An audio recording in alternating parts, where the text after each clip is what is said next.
Hello everyone, welcome to star education YouTube channel. Star education YouTube ચેનલમાં આપ સૌનું ખૂબ ખૂબ સ્વાગત છે. આજનો જે વિડીયો છે એમાં આપણે ચર્ચા કરશું 13 ડિસેમ્બરના તમામ મહત્વના કરંટ અફેર.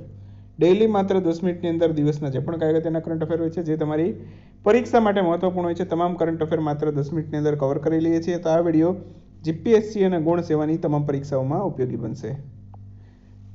ટેલિગ્રામ ચેનલને જોઈન કરી શકો છો. માત્ર સ્ટાર એજ્યુકેશન લખી ટેલિગ્રામમાં સર્ચ કરશો એટલે આ પ્રકારે ટેલિગ્રામ ચેનલ મળી જશે. બાકી વોટ્સએપ ગ્રુપમાં જોડાવવું હોય તો 5 નવા વોટ્સએપ ગ્રુપની લિંક ડિસ્ક્રિપ્શનમાં છે. કોઈ પણ એક વોટ્સએપ ગ્રુપમાં જોડાઈ શકો છો. શરૂ કરીએ આજના 13 ડિસેમ્બરના કરંટ અફેર. શરૂ કરતા પહેલા આપ સૌને જણાવી દઉં કે સ્ટાર એજ્યુકેશનની તમામ ઈ મેગેઝિન, જેમાં આપણે વીકલી કરંટ અફેર પબ્લિશ કરીએ છીએ, તમામ મેગેઝિન તમે star education by hardikchhatbar.com website ઉપરથી ડાઉનલોડ કરી શકો છો અને તમામે તમામ ઈ મેગેઝિન છે તમને ત્યાંથી મળી જશે. ઓકે, શરૂ કરીએ આજનો વિડીયો. સૌથી પહેલો પ્રશ્ન આજના વિડીયોમાં: તાજેતરમાં વર્લ્ડ ઇકોનોમિક ફોરમ એમની વાર્ષિક બેઠકનું આયોજન કયા સ્થળે કરવામાં આવેલું? તો હાલમાં જ વર્લ્ડ ઇકોનોમિક ફોરમ છે એની વાર્ષિક બેઠકનું આયોજન થયેલું હતું સિંગાપોર ખાતે. તો આન્સર આવશે આપણો ઓપ્શન એ, સિંગાપોર. તો વર્લ્ડ ઇકોનોમિક ફોરમની આ બેઠક હતી જેનું આયોજન થયું છે સિંગાપોર ખાતે. હવે વર્લ્ડ ઇકોનોમિક ફોરમની વાત આવી છે તો થોડુંક એના વિશે પણ આપણને ખબર હોવી જોઈએ. વર્લ્ડ ઇકોનોમિક ફોરમ છે એની સ્થાપના થઈ હતી 1971માં અને વર્લ્ડ ઇકોનોમિક ફોરમ એનું મુખ્ય મથક ક્યાં આવેલું છે? સ્વિટ્ઝરલેન્ડમાં આવેલું છે. ક્યાં છે? સ્વિટ્ઝરલેન્ડમાં. એક પ્રશ્ન જીપીએસસીની જે લોકો તૈયારી કરે છે એના માટે, વર્લ્ડ ઇકોનોમિક ફોરમ છે એ કયા કયા ઇન્ડેક્સ તૈયાર કરે છે?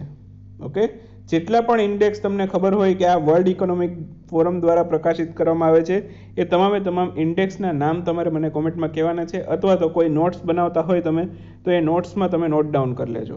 બરાબર, તો આ તમારું હોમવર્ક કહી દો આને. તાજેતરમાં 11 ડિસેમ્બર 2020ના રોજ કઈ સંસ્થાના સ્થાપના દિવસની ઉજવણી કરવામાં આવેલી હતી? તો હાલમાં જ 11 ડિસેમ્બરે કઈ સંસ્થાનો સ્થાપના દિવસ હતો? યુનિસેફનો હતો. તો આન્સર આવશે આપણો ઓપ્શન સી, યુનિસેફ. તો હાલમાં જ યુનિસેફ છે એના સ્થાપના દિવસની ઉજવણી કરવામાં આવેલી હતી 11 ડિસેમ્બર 2020ના રોજ. બરાબર, હવે યુનિસેફનો જે સ્થાપના દિવસ હતો, તો યુનિસેફ છે આપણા માટે અગત્યનું થઈ જાય તો એના વિશે થોડું ઘણું આપણે યાદ રાખવું પડે. જેમ કે યુનિસેફ છે એનું પૂરું નામ શું છે? તો યુનિસેફનું પૂરું નામ છે United Nations International Children's Emergency Fund. આને ટૂંકમાં યુનાઇટેડ નેશન્સ ચિલ્ડ્રન્સ ફંડ પણ કહેવામાં આવે છે. બરાબર, અને યુનિસેફ છે એની સ્થાપના ક્યારે થઈ હતી? યુનિસેફ છે એની સ્થાપના થઈ હતી 11 ડિસેમ્બર 1946ના રોજ. બાકી યુનિસેફનું મુખ્ય મથક ક્યાં આવેલું છે? અમેરિકાના ન્યુયોર્કમાં. તો એટલા પોઈન્ટ આપણે આમાંથી યાદ રાખશું. તાજેતરમાં ટોપ 50 એશિયા સેલિબ્રિટીની યાદી જાહેર કરવામાં આવી. આ યાદીમાં પ્રથમ ક્રમ પર કોણ છે? તો હાલમાં જ ટોપ 50 એશિયા સેલિબ્રિટીની યાદી જાહેર કરવામાં આવી. એમાં પ્રથમ ક્રમ પર રહ્યા છે સોનુ સૂદ. તો આન્સર આવશે ઓપ્શન સી, સોનુ સૂદ. આ લિસ્ટની અંદર ભારતના કેટલા બધા સેલિબ્રિટીનો સમાવેશ થયેલો છે, એમાંથી જે અગત્યના સેલિબ્રિટી છે એ હું તમારી સામે સ્ક્રીન ઉપર લાવી દઉં છું. તો સોનુ સૂદ આમાં પ્રથમ ક્રમ પર છે, 5મા ક્રમ પર છે અરમાન માલિક, 6ઠા ક્રમ પર પ્રિયંકા ચોપરા, આયુષ્માન ખુરાના આમાં છે 11મા ક્રમ પર, અમિતાભ બચ્ચન છે 20મા ક્રમ પર, સલમાન ખાન 24મા ક્રમ પર, ટાઈગર શ્રોફ છે 33મા ક્રમ પર, રિતિક રોશન છે 35મા ક્રમ પર અને અનુષ્કા શર્મા છે 45મા ક્રમ પર. રેર કેસમાંથી બાકીના ઓલામાંથી ક્વેશ્ચન આવે. બરાબર, પહેલો ક્રમ કોનો છે એ ખાલી યાદ રાખજો આ રેન્કિંગની અંદર, સોનુ સૂદ. બરાબર, એશિયાની ટોપ 50 સેલિબ્રિટી છે એમાં પ્રથમ સ્થાન મેળવ્યું છે સોનુ સૂદે. અને આપણને ખબર જ છે લોકડાઉન વખતે સોનુ સૂદે કેટલા સારા સારા કામો કરેલા હતા વિદ્યાર્થીઓ માટે, બેરોજગારો માટે તેમજ ગરીબ વર્ગના લોકો માટે. તાજેતરમાં મધ્યપ્રદેશના કુલ કેટલા શહેરને વર્લ્ડ હેરિટેજ સિટી માટે નામાંકિત કરવામાં આવ્યા છે? જો યાદ રાખજો, વર્લ્ડ હેરિટેજ સિટી માટે નામાંકિત કરવામાં આવે છે, અહીંયા દરજ્જો નથી આપી દીધો. તો વર્લ્ડ હેરિટેજ સિટી માટે નામાંકિત કરવામાં આવ્યો છે મધ્યપ્રદેશના કુલ 2 શહેરોને. આન્સર આવશે ઓપ્શન સી, 2. તો કુલ વર્લ્ડ હેરિટેજ સાઇટ માટે મધ્યપ્રદેશના 2 સિટી નામાંકિત થયા છે. હવે એને દરજ્જો મળશે કે નહીં એ તો આની બેઠક મળશે ત્યારે જ ખબર પડશે, પરંતુ અત્યારે 2 સિટીને નામાંકિત કરવામાં આવેલા છે. હવે આ 2 સિટીના નામ કયા કયા છે? એક તો છે ખંડવા અથવા તો ખાંડવા, બરાબર, અને બીજું છે શિવપુરી. આ 2 શહેરો મધ્યપ્રદેશના છે જેને નામાંકિત કરવામાં આવેલા છે. શું ભારતમાં કોઈ એવી વર્લ્ડ હેરિટેજ સિટી છે અત્યાર સુધીમાં? તો કે હા છે, 2 વર્લ્ડ હેરિટેજ સિટી છે અત્યાર સુધીમાં ભારતમાં. કયા કયા? એક તો છે અમદાવાદ શહેર, બીજું છે જયપુર સિટી. બરાબર, તો બંને છે વર્લ્ડ હેરિટેજ સિટીનો દરજ્જો મેળવેલા શહેરો છે. ઓકે, અને સૌથી પહેલું જો ભારતનું વર્લ્ડ હેરિટેજ સિટી હોય તો એ છે અમદાવાદ શહેર. 2017માં એને વર્લ્ડ હેરિટેજ સિટીનો દરજ્જો મળેલો છે. ત્યાર પછી બીજું બન્યું 2019માં જયપુર સિટી, ગયા વર્ષે જ. અને ભારતની અંદર કુલ વર્લ્ડ હેરિટેજ સાઇટ કેટલી, એવો પણ પ્રશ્ન ઘણી વખત પૂછાય. તો અત્યારે છે વર્લ્ડ હેરિટેજ સાઇટ કેટલી છે? અત્યારે 38. અને ગુજરાતની અંદર કેટલી એવું પૂછાય તો ગુજરાતમાં છે 3. એક તો આવી ગયું અમદાવાદ શહેર, બાકીની 2 કઈ કઈ છે? એક તો છે ચાંપાનેર, બરાબર, અને બીજી કઈ છે? રાણકી વાવ.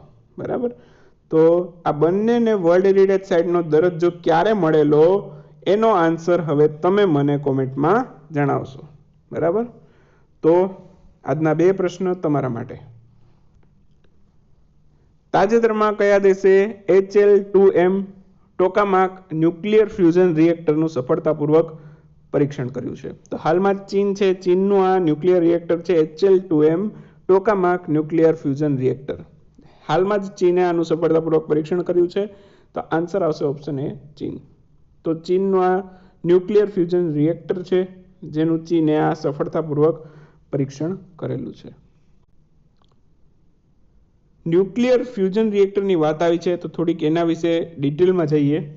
તો અત્યાર સુધીમાં વિશ્વના જેટલા પણ રિએક્ટર છે, બરાબર, એ ન્યુક્લિયર ફ્યુઝન ટેકનોલોજી ઉપર આધારિત છે. કોઈ પણ ન્યુક્લિયર રિએક્ટર છે અત્યારે વિશ્વના, બરાબર, એ ફ્યુઝન ટેકનોલોજી ઉપર કામ કરતા નથી, કેમ કે ઘણી બધી કોમ્પ્લિકેટ છે અને સમજવું પણ ઘણું બધું કોમ્પ્લિકેટ છે. અને ચીન છે, બરાબર, એ વિશ્વનો સૌથી પહેલો એવો દેશ બની ગયો છે અત્યારે કે જેણે ન્યુક્લિયર ફ્યુઝન ટેકનોલોજી ઉપર આધારિત એક રિએક્ટરનું સફળતાપૂર્વક પરીક્ષણ કરેલું છે. બરાબર, અત્યાર સુધી જેટલા પણ અત્યારે વિશ્વમાં ન્યુક્લિયર રિએક્ટર અસ્તિત્વમાં છે એ તમામ ન્યુક્લિયર ફ્યુઝન ટેકનોલોજી ઉપર કામ કરે છે, કોઈ પણ ફ્યુઝન ટેકનોલોજી ઉપર કામ કરતા નથી. શું કામ? કેમ કે આ ટેકનોલોજીનો યુઝ કરવા જાય ફ્યુઝન ટેકનોલોજીનો, બરાબર, તો એમાં ઘણી બધી ઉષ્મા ઉત્પન્ન થાય છે, બરાબર, અને એને કંટ્રોલ કરવી પણ અઘરી છે. પરંતુ ચીન છે, ચીને આ એક સ્ટેપ આગળ વધી ગયું છે વિશ્વના તમામ દેશો કરતાં, અને ફ્યુઝન ટેકનોલોજીનું એક સફળ પરીક્ષણ કરી લીધું છે. બરાબર, અને આમાં ઉષ્મા ખૂબ જ વધારે પડતી ઉત્પન્ન થાય છે, એટલા માટે આને કૃત્રિમ સૂર્ય તરીકે પણ ઓળખવામાં આવે છે, આર્ટિફિશિયલ સન કહેવાય. બરાબર, તો એ પણ યાદ રાખજો. નેક્સ્ટ ક્વેશ્ચન, તાજેતરમાં UNCTAD દ્વારા ઇન્વેસ્ટ ઇન્ડિયાને કયા પુરસ્કારથી સન્માનિત કરવામાં આવેલું છે? તો હાલમાં જ UNCTAD એ ઇન્વેસ્ટ ઇન્ડિયાને એક પુરસ્કારથી સન્માનિત કરેલું છે. આ પુરસ્કારનું નામ કહેવાનું છે. પુરસ્કારનું નામ છે પ્રમોશન એવોર્ડ. તો આન્સર આવશે ઓપ્શન સી, પ્રમોશન એવોર્ડ. બરાબર, તો અહીંયા કન્ફ્યુઝન થાય એવા ઓપ્શન છે તમારી સામે. ગ્લોબલ ઇન્વેસ્ટમેન્ટ એવોર્ડ છે, ફ્યુચર ઇન્વેસ્ટમેન્ટ એવોર્ડ છે. ઇન્વેસ્ટમેન્ટ નામ ઉપરથી જ આના એવોર્ડના નામ ઉપર રાખેલા છે, તો આપણને કદાચ ભૂલ થઈ જાય સિલેક્ટ કરવામાં કે ઇન્વેસ્ટવાળામાંથી ઓપ્શન આવશે. બરાબર, પરંતુ આનો આન્સર છે પ્રમોશન એવોર્ડ. તો હાલમાં જ UNCTAD દ્વારા ઇન્વેસ્ટ ઇન્ડિયાને પ્રમોશન એવોર્ડથી સન્માનિત કરવામાં આવેલું છે. બરાબર, અને બાકી UNCTADની વાત આવી છે તો એના વિશે થોડુંક ડિટેલમાં જઈએ. સ્થાપના થઈ હતી 1964માં. મુખ્ય મથક છે એનું સ્વિટ્ઝરલેન્ડના જીનીવામાં. અને UNCTADની વાત આવી છે તો UNCTADનું પૂરું નામ યાદ રાખી લેવાનું, United Nations conference on trade and development. તો એનું પૂરું નામ છે. તો પૂરું નામ પણ પરીક્ષામાં ઘણી વખત આવતું હોય છે, તો એ પણ યાદ રાખવાનું. હવે વાત કરીએ ક્વિક ન્યૂઝની. ક્વિક ન્યૂઝમાં સૌથી પહેલો પ્રશ્ન આજના વિડીયોમાં, તાજેતરમાં ગુજરાત વિદ્યાપીઠના નવા કુલનાયક તરીકે કોની નિયુક્તિ કરવામાં આવી છે? તો ગુજરાત વિદ્યાપીઠના નવા કુલનાયક, યાદ રાખજો કુલપતિ નથી, કુલનાયક છે. તો નવા કુલનાયક બન્યા છે રાજેન્દ્ર ખીમાણી. 1 જાન્યુઆરી 2021થી પદભાર સંભાળશે. તાજેતરમાં કયા રાજ્યની સરકારે COVID-19 testing detection app launch કર્યું છે? તો હાલમાં જ COVID-19 testing detection app launch કર્યું છે ઉત્તર પ્રદેશ સરકારે. અને તમને ખબર હોય તો 2 કરોડ પરીક્ષણ કરનાર ભારતનું સૌથી પહેલું રાજ્ય કયું બન્યું હતું? ઉત્તર પ્રદેશ. 2 કરોડ ટેસ્ટિંગ કરનાર ભારતનું સૌથી પહેલું રાજ્ય છે ઉત્તર પ્રદેશ. 1 કરોડ પરીક્ષણ કરનારું પણ પહેલું રાજ્ય ઉત્તર પ્રદેશ હતું. 2 કરોડમાં પણ પહેલું ઉત્તર પ્રદેશ છે. તાજેતરમાં નેશનલ ગોલ્ફ ફેડરેશનના નવા અધ્યક્ષ તરીકે કોની નિયુક્તિ કરવામાં આવી છે? તો નેશનલ ગોલ્ફ ફેડરેશનના નવા અધ્યક્ષ બન્યા છે એનિકા સોરેનસ્ટેમી. તો આન્સર આવશે એનિકા સોરેનસ્ટેમી. તાજેતરમાં જાહેર થયેલા શહેરી પ્રશંસા સૂચકાંક એમાં ભારતનું કયું રાજ્ય પ્રથમ ક્રમ પર રહ્યું? તો શહેરી સુરક્ષા નહીં પરંતુ શહેરી પ્રશંસા સૂચકાંક એમાં ભારતનું ઓડિશા રાજ્ય પ્રથમ ક્રમ પર છે. ઓડિશાના મુખ્યમંત્રી છે નવીન પટનાયક, રાજ્યપાલ છે ગણેશી લાલ. તાજેતરમાં પાકિસ્તાને કયા દેશ સાથે મળીને સંયુક્ત વાયુ અભ્યાસ શરૂ કર્યો છે? તો હાલમાં જ પાકિસ્તાન છે, પાકિસ્તાન એક જ દેશ સાથે વધારે બને છે જેનું નામ છે ચીન. તો ચીન સાથે મળીને પાકિસ્તાને સંયુક્ત વાયુ અભ્યાસ શરૂ કર્યો છે. તાજેતરમાં વર્લ્ડ સ્ક્વેશ ફેડરેશનના નવા અધ્યક્ષ કોણ બન્યું છે? વર્લ્ડ સ્ક્વેશ ફેડરેશનના નવા અધ્યક્ષ બન્યા છે જેના વોલ્ડ્રિચ.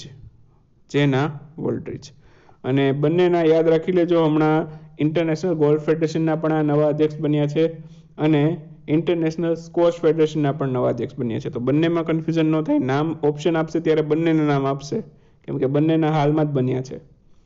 તાજેતરમાં ફિચ રેટિંગ્સના અનુમાન મુજબ ભારતનો ચાલુ વર્ષનો જીડીપી કેટલો રહેવાનું અનુમાન છે? તો ફિચ રેટિંગનું અનુમાન છે હાલનો જે જીડીપી છે ભારતનો ચાલુ નાણાકીય વર્ષનો એ રહેશે -9.4%.